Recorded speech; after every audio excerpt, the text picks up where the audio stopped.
Big day in AI news. 3 major stories to get through. First, Meta tanks 9%. Microsoft jumps 8%. The AI trade is splitting big tech. Both companies made record AI investments this quarter, but the market reacted in completely opposite ways. Microsoft beat earnings estimates, with Azure growing 43% and Microsoft 365 Copilot now at over 30 million paid seats. Signs its AI spending is starting to pay off. Meta told a different story.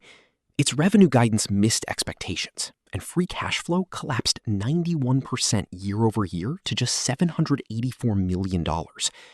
Meta's total costs also surged 55% this quarter, partly due to legal charges and severance pay tied to earlier layoffs. The message from investors was clear. They're no longer just rewarding companies for spending big on AI. They want to see results. And right now, Microsoft is the one showing them. Next, Samsung warns the AI chip shortage could last until 2028.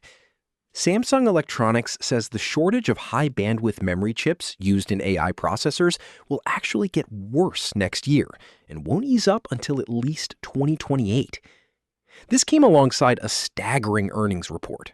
Samsung's chip division posted a more than 250-fold jump in profit this quarter, driven by soaring HBM demand from customers like NVIDIA and AMD. But the shortage is a double-edged sword. Samsung's mobile division actually posted its first ever quarterly loss as surging chip costs hit its own consumer products. The company has already signed long-term supply deals with the world's top 5 data center firms, and it's close to signing similar deals with 5 more.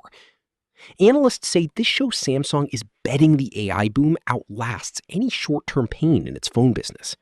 Finally, a massive cloud vulnerability could have exposed thousands of Microsoft customers.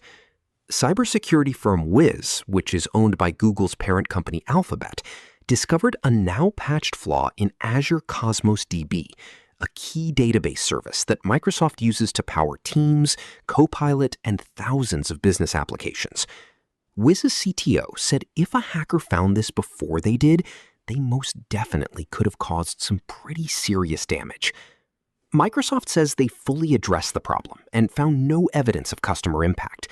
But here's what makes this particularly concerning. CosmosDB is used to store sensitive data for everything from chatbots to online retail and even government services. So a breach wouldn't just impact one company. It could cascade across the entire internet. Researchers warn that cloud vulnerabilities like this are becoming alarmingly common. And as more companies move sensitive data to the cloud, the stakes are only getting higher. Drop your take in the comments. Which of these 3 stories stood out to you the most? New to the channel? This is what we do daily. Subscribe if you don't want to miss the next one. See you in the next bulletin.